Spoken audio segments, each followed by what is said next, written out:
ଅଭ୍ୟାସ କାର୍ଯ୍ୟ 1.1 8 ଅଙ୍କ ବିଶିଷ୍ଟ ସବୁଠାରୁ ସାନ ସଂଖ୍ୟାରୁ ଆରମ୍ଭ କରି ପରବର୍ତ୍ତୀ 5ଟି ସଂଖ୍ୟାକୁ ଉପଯୁକ୍ତ ସ୍ଥାନରେ କମା ବ୍ୟବହାର କରି ଲେଖ ଓ ସେଗୁଡ଼ିକୁ ପଢ଼। 8 ଅଙ୍କ ବିଶିଷ୍ଟ ସବୁଠାରୁ ସାନ ସଂଖ୍ୟା ହେଲା 1 କୋଟି। ଏହାର ପରବର୍ତ୍ତୀ 5ଟି ସଂଖ୍ୟା ହେଲା 1 କୋଟି 1, 1 କୋଟି 2, 1 କୋଟି 3, 1 କୋଟି 4 ଓ 1 କୋଟି 5। ଏହାକୁ ଆମେ କିପରି ଭାବେ କମା ବ୍ୟବହାର କରିବା?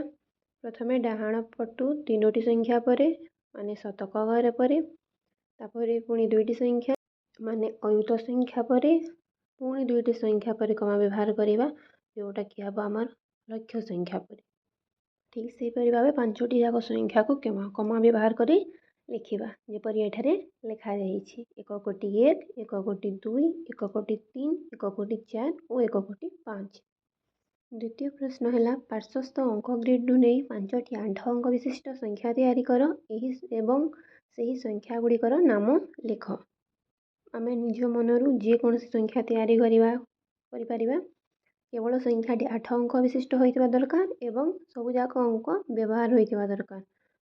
ମୁଁ ଲେଖିଥିବା ପ୍ରଥମ ସଂଖ୍ୟାଟି ହେଲା 8 କୋଟି 65 ଲକ୍ଷ 32,104। ଦ୍ୱିତୀୟ ସଂଖ୍ୟାଟି ହେଲା 1 କୋଟି 20 ଲକ୍ଷ 84,567। ତୃତୀୟ ସଂଖ୍ୟାଟି ହେଲା 3 କୋଟି 21 ଲକ୍ଷ 45,000। ଚତୁର୍ଥ ସଂଖ୍ୟାଟି ହେଲା 7 କୋଟି 63 ଲକ୍ଷ 42,610। ପଞ୍ଚମ ସଂଖ୍ୟାଟି ହେଲା 2 କୋଟି 32 ଲକ୍ଷ 34,561। ତମେ ନିଜ ମନ ଇଚ୍ଛା ଯେକୌଣସି ଅଙ୍କ ନେଇକି ଲେଖିପାରିବ, କେବଳ 8 ଅଙ୍କ ବିଶିଷ୍ଟ ହୋଇଥିବା ଦରକାର ଏବଂ ଏ ଭିତରୁ ସମସ୍ତ ସଂଖ୍ୟା ବ୍ୟବହାର ହୋଇଥିବା ଦରକାର।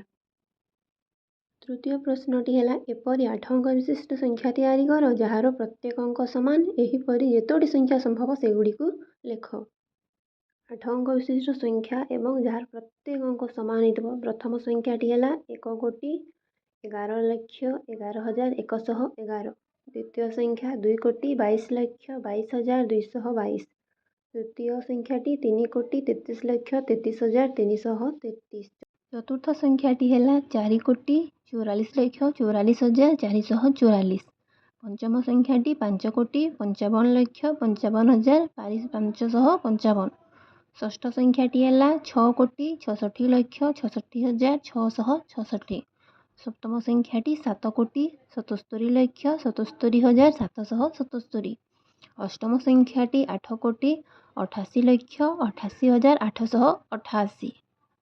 ନବମ ସଂଖ୍ୟାଟି ହେଲା 9 କୋଟି 99 ଲକ୍ଷ 99,999। ଚତୁର୍ଥ ପ୍ରଶ୍ନଟି ହେଲା 4 କ କେବଳ 2ଟି ଅଙ୍କ ବ୍ୟବହାର କରି ଏପରି ଗୋଟିଏ 8 ଅଙ୍କ ବିଶିଷ୍ଟ ସଂଖ୍ୟା ଲେଖ ଯାହାର ଅଙ୍କ ଗୁଡ଼ିକୁ ଓଲଟା କ୍ରମରେ ଲେଖିଲେ ମିଳିଥିବା ସଂଖ୍ୟାଟି ମୂଳ ସଂଖ୍ୟା ସହ ସମାନ ହେବ। ଅର୍ଥାତ୍ କେବଳ 2ଟି ହିଁ ଅଙ୍କ ବ୍ୟବହାର କରି ଆମେ ଗୋଟିଏ ଏପରି 8 ଅଙ୍କ ବିଶିଷ୍ଟ ସଂଖ୍ୟା ଲେଖିବା ଯାହାକୁ ଓଲଟାଇ ଲେଖିଲେ ମଧ୍ୟ ମୂଳ ସଂଖ୍ୟା ସହ ସମାନ ହେଉଥିବ।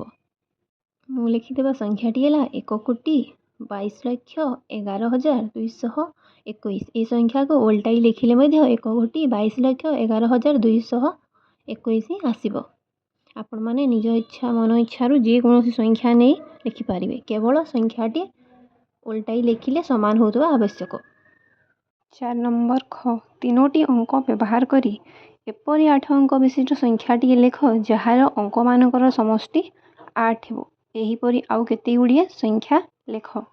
4 ନମ୍ବର ଖ 3ଟି ଅଙ୍କ ବ୍ୟବହାର କରି ଏପରି 8 ଅଙ୍କ ବିଶିଷ୍ଟ ସଂଖ୍ୟାଟିଏ ଲେଖ ଯାହାର ଅଙ୍କମାନଙ୍କର ସମଷ୍ଟି 8 ହେବ।